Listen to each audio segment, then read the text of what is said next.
Hello everyone, welcome. This is Tronic Synergy. Now some of you had requested that I explain how my robot hardware controller works and how it drives a robot in autonomous mode. Now we are going to start at the power supply section. So this is a power supply and the board is designed to accept anywhere between 6 volts to 12 volts. Now there is nothing lower than 6 volts because we have a regulator here. Let me show you. So this regulator is the one that supplies power. This the screw terminal is the one that supplies power to the screw terminal here, which goes to supply the motor driver that you're using. So that, and it's rated at 6 volts. So that means that any power supply input lower than 6 volts or just 6 volts will make the regulator start misbehaving and not working quite well. So we need around 6 volts to 12 volts. Then from there it also passes through this is a buck converter L2596 module board.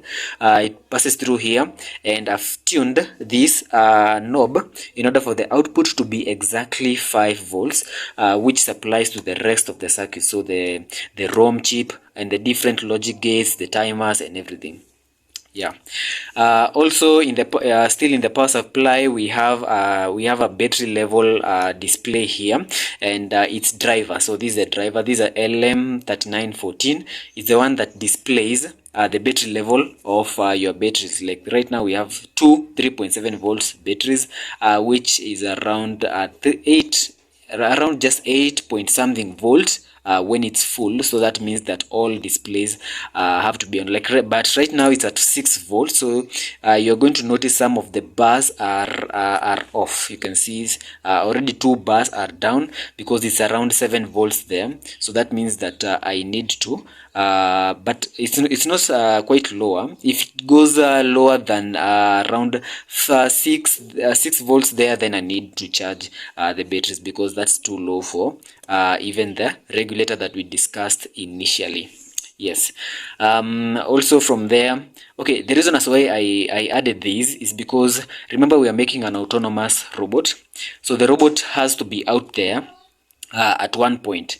And I also had in mind that I'm going to add solar panel section where it will be checking the solar. The solar panel will be charging the batteries, as the batteries are also being used by the whole system and the robot itself. So something like a set system whereby the robot will be just out there. No one is managing it. It's managing itself, its battery level, and its controlling everything at one go.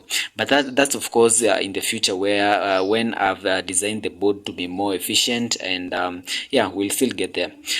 From the power supply, I explained the L2596. It steps down the supply to 5 volts, which supplies to the rest of this circuit. So we have the ROM chip, which is the brain of the robot. We have the latch, we have the different logic gates, and the very many timers. Yeah. So from there we're going to go to the timer here. So these all timers work in the same way, although this one initially was working as a clock, the system clock for the entire circuit. But I figured out that using it as a clock and connecting it to the LE pin, which is the latch enable pin of this latch IC, made the robot quite not well accurate, because it will misbehave while the clock while the edges are just falling or rising again. So that due to that, I replaced the circuitry, and now it's working as a monostable. Monostable. We have like 1 2 3 4 5 6 555 timers in monostable. 4 of them are used by every single motor direction. So because we have, remember, we have 1 2 3 4, these all are the controls that go to the motor. So in 1, in 2, in 3, in 4. So every single one of them has their own timers, and once the sensor has sensed like that there is something in front of the robot, the timer is set for a specified period, and that period is what is driving the output in that same direction. So if this was the robot and this sensor has recorded that there is a hand or there is something here, the robot will turn in a specified period of time, and that time is determined by the timer that is controlling that same direction, or that motor direction pin. So that's what the timers are used for. Another one, the other timer is used this one is used is in astable mode. In astable, this one is the one that controls the speed of the robot. Remember, we need to control the speed for the robot to have enough time to think and also react. We don't want it to go fast. It's just an autonomous robot. If you ever watch these videos about Mars rovers, the robots are usually quite slow because they need to collect data, they need to do this, think a lot, collect everything. So even in our controller, we need the robot to be quite slow, not as fast, because we are not racing here. Yep. So this one we have said it was in astable mode. Yep. Another one. This one, okay, let me think about this one. Yeah. So this one I designed it to give the robot, this one is also in monostable, but immediately a sensor has recorded, this timer locks every single motor driver control at 0. So it means that the robot stops, and immediately it's off. Then it gives chance for that timer which was set to do the turn, or to do the reverse or forward. So that means that you are giving the robot some sense of thinking. So the robot is going to come, and if it sees the object in front, it's going to like stop, then turns. So that gives it a little bit sense of it has a brain, although this whole thing is in is hardware. There's no microcontroller here, remember that. Yeah. Then from the timers, we're going to go to the main IC here, or the main. This is a brain. This is a motherboard. Okay, the whole thing is the motherboard, but this is the brain. This is the brain of the robot. It's ART28C64 ROM chip. That's what we are using. Although we are using it as a lookup tables. So inside, the chip has address lines and also has outputs. So in those address lines, it has 8 address lines. We are putting in sensor inputs, timers, counters, and also the battery level. So in all these, in all those inputs, we are putting all that in once. Then we are what else you do? You code it in a way that every single combination will have an answer. So if the robot is moving like this, they say this sensor is high, the battery level is low. All the things are checked at once, and then the robot reacts according to what you coded the ROM chip to do. Although this one you're coding it using binary, you're not coding it like an like a microcontroller. And what I used to code it is right here. Let me show you.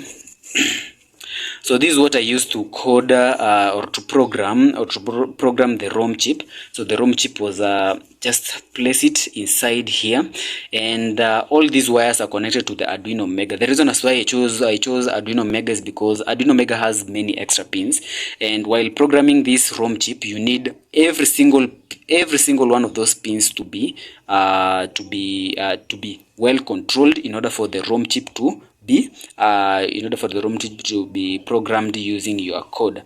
Yep. So that's why you needed Arduino Mega. I could have chosen Uno or something else, but that could need an external circuitry for them to handle the rest of the pins. So as you have said, it has address lines, input. Then the inputs are not 8, they are 13. I've remembered they are from A0 to A12. Those are 13. Then the output is 8. So the 8 outputs, 4 of them go to the motor drivers, and the other ones go to the rest of the circuit. So the other ones go to, one of them goes to this buzzer. So this buzzer turns on if there's danger. That means that all of the sensors have recorded high. So that means that the robot is in a very dangerous state. It has no option to like move forward, backward, because there's an object here, and maybe there's something else which is not going so well. So the buzzer cries out. Also, we have Okay, we're going to talk about that one. Also in the ROM chip, as we have said, we have 13 address lines input. 4 of them, okay, 3 of them are to change the personality of the robot. So the robot is specifically made for autonomous as you have said, but we can also add different personalities. That means that right here is the sensor input. This is the sensor inputs, and okay, this is the active high sensor input, and this is the active low sensor input, and this is the power supply. So the positive and the negative. Okay, so if the sensor is active high, you put it here. If it's active low, you put it here. That's well understood. Yeah. And in the sensor input, we have 3, like, okay, not 3, 4 of them. 4 of the sensor inputs are of onboard sensors. So the robot already has onboard obstacle avoidance sensors, and those are always acted upon by the ROM chip. Then the rest of the pins, you can put task sensors. Now the task sensors can be an LDR module. If you want the robot to be a light seeker, we have a line following. If you want the robot to be a line following robot, very many, wall following, light avoiding, very many, and all these modes are connected, are set by this is a personality. This is a personality place where you set the mode that you want the robot to run in. There's also a very special mode called the microcontroller mode. Yeah, the board, the reason that's why I made this, I'm not trying to like replace a microcontroller. These things, microcontrollers are very powerful. You cannot compare this one with this one. This is quite more powerful than this one in a million times.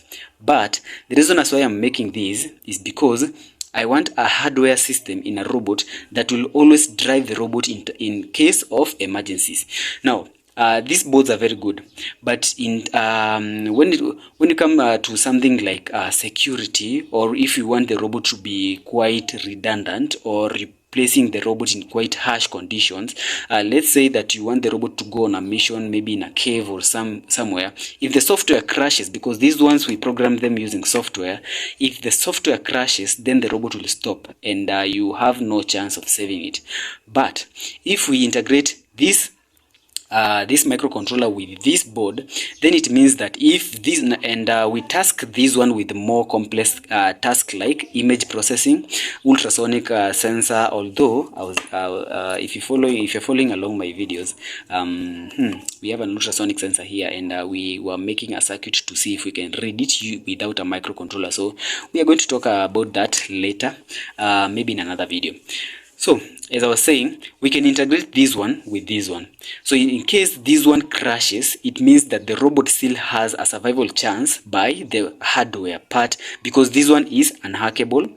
It cannot crash. It's fully hardware. So you cannot, it's like fully, it's like so redundant. And in the future we're going to make these boards quite compact in a way that it's going to be quite efficient when we're working in very harsh conditions. So the reason we have that mode is because we also want the users to also feel like they can also make the robot quite fancy, but also have a very profound way in order a very profound way to secure the robot, or make the robot safe in case of emergencies, in case of the elements. Okay, I hope you understood that. So that's the microcontroller. So the microcontroller, just place it, take a pin, connect it to pin 8 of the ROM chip, and that pin, you program the microcontroller to be the clock. So in case the microcontroller dies, that clock goes off, then the ROM chip goes automatically into safe mode, meaning that it takes full power of the robot, and the robot drives according to how the ROM chip was programmed initially. That's what we have at that point. But we are also integrating, we are also making this board quite well and quite compact in a way that can be used in the future. Yep. I think I've quite explained a lot, and these LEDs are showing the personality. So if you, okay, let me just show you an example. Like right now the robot is on. If I turn on the personality, let's say this one, you can see the personality changes. This one, you can see if I do this, you see if I do that, you can see it changes. So the LEDs here show the personality that you are choosing the robot to run on. You can see also the battery level, as we had discussed. Right now it's not connected to anything, but we are also going to still test it, and I'm going to show you how it really drives a robot. Yep. So I think I've quite explained a lot about the circuit. Yeah, I think I've quite yeah. If you have any question about this board, this is called an RHC1 board. That's what I'm calling it. But this is also a part of a series, so I'm still going to make more boards like this, more compact, more efficient, as we go on seeing how we can shape our future. Yep. So if you have any question, you can still ask right here. Feel free to share the video, like the video, subscribe to my channel. I'm also looking to get to 1000 subscribers, so please share this video, share this link to as many people as possible as we shape our future. So thank you very much guys for your time. Hope to see you next time. Goodbye.